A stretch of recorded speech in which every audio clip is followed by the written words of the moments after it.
হে জগতবাসী, আজ আমি শামীম আলী চিশতি আপনাদের সামনে একটি আলোচনা নিয়ে আসলাম। সেই আলোচনাটি হলো, মানুষ যখন ঘুমিয়ে পড়ে তখন মানুষের অনেক সময় চিন্তা করে এই মানুষের দেহটা পঞ্চ আত্মায় গঠিত বা পাঁচটা আত্মা দিয়ে এই দেহটা গঠিত।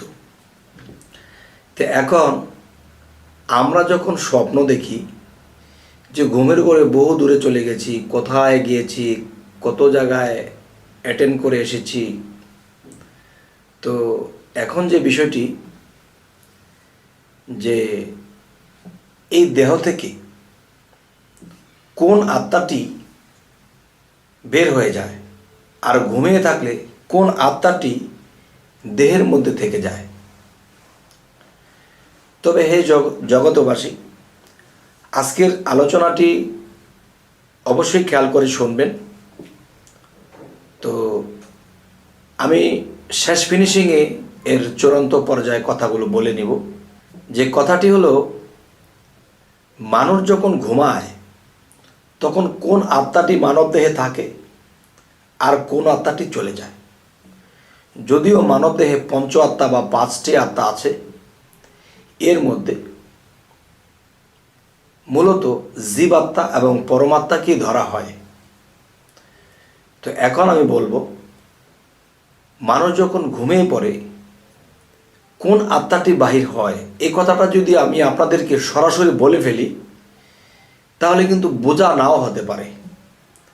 আর যদি একটু যুক্তি বা একটু অগ্রসর হই তাহলে হয়তো এই কথাটা বোঝা সহজ হবে, মেনে নেওয়াটাও সহজ হবে। তাই বলি যে পৃথিবীতে যদি আমরা লক্ষ্য করি, আল্লাহ কিন্তু কোরআনে এই কথাটিও বলেছেন যে তোমরা যদি আমাকে জানতে চাও, আমাকে চিনতে চাও এবং আত্মজগতের জ্ঞানে জ্ঞানান্বিত হতে চাও, তাহলে তোমরা আগে আমার সৃষ্টির দিকে লক্ষ্য করো। তো আল্লাহর সৃষ্টির দিকে যদি আমরা লক্ষ্য করি তাহলে অবশ্যই শিখার আছে, বোঝার আছে। তো আজ আমরা একটু সৃষ্টি সম্বন্ধে বুঝে নেব। সেটি হলো যে আমরা জন্মের পর থেকে আমরা দেখতেছি যে আকাশে সূর্যটা আছে। তো আকাশে যে সূর্যটা আছে এ কোনো দিন গ্যাপ দেয়নি, সব সময় আকাশে সূর্য আছে। হয়তো মেঘ তুফানের দিন হলে তখন মেঘের তলে সূর্য থাকে, কিন্তু সূর্যের ডিউটি সূর্য ঠিকই করতেছে সেই সৃষ্টি লগ্ন হতে এখনো পর্যন্ত। সেই সূর্য একদিনও গ্যাপ দেননি, তার চলা ওঠা সে করছেই। তবে গ্যাপ কে দেয়? গ্যাপটি দেয় চাঁদ। যেমন আমরা মাসে 3 দিন চাঁদকে দেখতে পাই না, তাহলে মাসে 3 দিন এই চাঁদ তাকে দেখা যায় না, তিনি ওঠে না। তাহলে সূর্যের আলোর হিসেবে চাঁদের আলো রূপালী আর সূর্যের আলোটা সোনালী, এবং সূর্যের আলোর সাথে চাঁদের আলো কুলাবে না। তবে রাতের জ্যোৎস্নার যে আলো, এ আলো সূর্য দেয় না, এই আলোটি চাঁদ থেকে আসে। তাহলে দেখা যায় মাসে 3 দিন এই চন্দ্রটা দেখা যায় না আকাশে, এবং সূর্য কিন্তু অবিরাম চলছে, তার কিন্তু কোনো বন্ধ নেই, গ্যাপ নেই। তাই বলবো, মানুষ যখন ঘুমিয়ে পড়ে তখন মানুষের বিভিন্ন স্বপ্ন দেখতে শুরু করে। এই দেশে গিয়েছে, সেই দেশে গিয়েছে, ইমুকের সাথে কথা হয়েছে, ইমুকের সাথে বিভিন্ন কিছু স্বপ্ন দেখে। আচ্ছা, তাহলে দেখা যায় মানুষ যখন ঘুমিয়ে পড়ে এই মাটির দেহটা ভার বহন কে করে? জীবাত্মা করে এই মাটির দেহের ভার বহন। তখন মাটির দেহ যখন ঘুমিয়ে পড়ে তখন তোর ভার বহনের প্রয়োজন হয় না।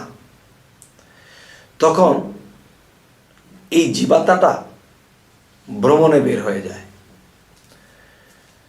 যখন ভ্রমণে বের হয়ে যায়, এ কথাটি প্রমাণ করবেন যে একটা মানুষকে যখন ঘুমন্ত অবস্থায় গভীর নিদ্রা চলে গেছে, এই লোকটিকে যখন হঠাৎ করে কেউ ডাকে তখন সে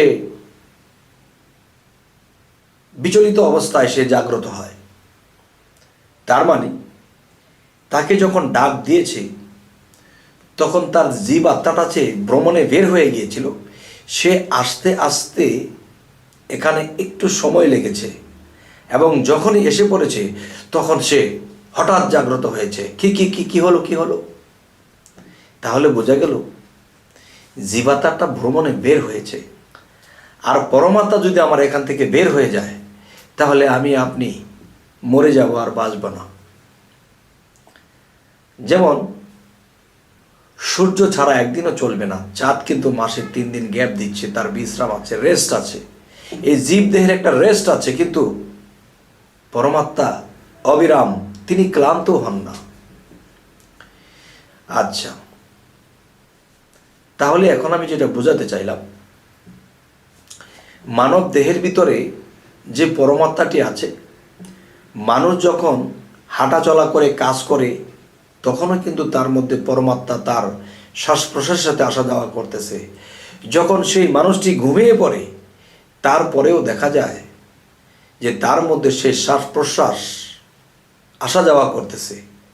এই শ্বাস প্রশ্বাসের সাথে পরমাত্মা আসা যাওয়া করতেছে।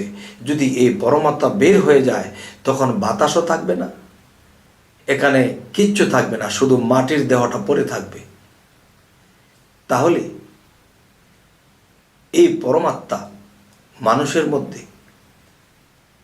এই তো জন্মের পর থেকে যে এসেছে, সে আর কখনো এখান থেকে ছুটে যায়নি। যদি একটা সেকেন্ডের জন্য তিনি চলে যায়, বডিটা কাইট হয়ে পড়ে যাবে। তাহলে এই দেহের মধ্যে যে জীবাত্মা, তিনি তার রেস্টের প্রয়োজন, তার ভ্রমণের প্রয়োজন। তাই আকাশে চাঁদ 3 দিন পাওয়া যায় না মাসে, এবং প্রতিদিন দেখা যায় এই জীব দেহটা রেস্টের প্রয়োজন হয় এবং জীব আত্মাটা একটু ভ্রমণ করতে পারে। তবে হে জগতবাসী, এই বিষয় নিয়ে আমি সামনে আরও একটু অগ্রসর হয়ে আলোচনা করব। সেই আলোচনাগুলো হবে যে এই জীব দেহ, এই দেহ থেকে যখন জীব বের হয়ে গেল, অনেক সময় মানুষের স্বপ্ন সারা রাতই দেখে কিন্তু কিছুই মনে থাকে না, আবার কিছু কিছু স্বপ্ন ক্লিয়ার মনে থাকে। তাহলে সেই স্বপ্নগুলো কোথা থেকে আসে? এবং সারা রাত্র দেখলো এগুলো কিছুই মনে থাকে না, সকালে এই স্বপ্নগুলো কোথা থেকে আসলো? পরবর্তী আলোচনাতে এই আলোচনাগুলো করব।